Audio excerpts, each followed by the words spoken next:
आपण हे घरात केलं सगळं पाणी गेली याला काय नाव दिलं? जोरात बोला ना, काय नाव दिलं? योजना फेरी. आपण काय केलं? योजना फेरी.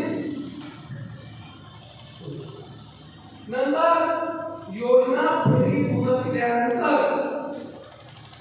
ग्रामसभेच्या ठराव, निवेदन, निविदा, कोटेशन, ठेकेदार दिलेले ॲग्रीमेंट, विहिरीची तपासणी केली त्याचे प्रमाणपत्र, पाईप विकत घेतले त्याचे प्रमाणपत्र, मोटर विकत घेतली त्याचे प्रमाणपत्र, ठेकेदाराने काम केलं त्याचे प्रमाणपत्र, गावात कुठलेही काम केलं त्याचे प्रमाणपत्र, विहिरीची नीट केली त्याचे प्रमाणपत्र, आधी बोर केले त्याचे प्रमाणपत्र, जे काही कागदपत्र आपल्याकडे तयार असतील, व्यवस्थेचे प्रमाणपत्र, वाटपाचे प्रमाणपत्र, पाणीपुरवठ्याचे प्रमाणपत्र, देखभाल दुरुस्तीचे प्रमाणपत्र, जे काही प्रमाणपत्र असतील, कागदपत्र असतील त्याची पाहणी करा आणि ते पूर्णत्व करून घ्या.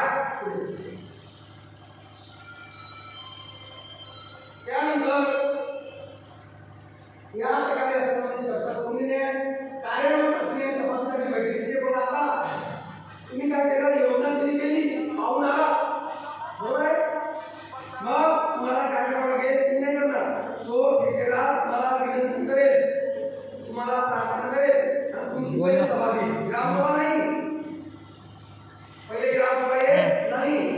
तुम्ही योजना पाहून आल्यानंतर तो ठेकेदार तुमची सभा घेईल ग्रामपंचायतमध्ये आणि त्या सभेमध्ये तुम्हाला समजावून सांगेल, तुम्हाला विचारपूस करेल, वीज कशी आहे, टाकी बरोबर आहे का, पाईप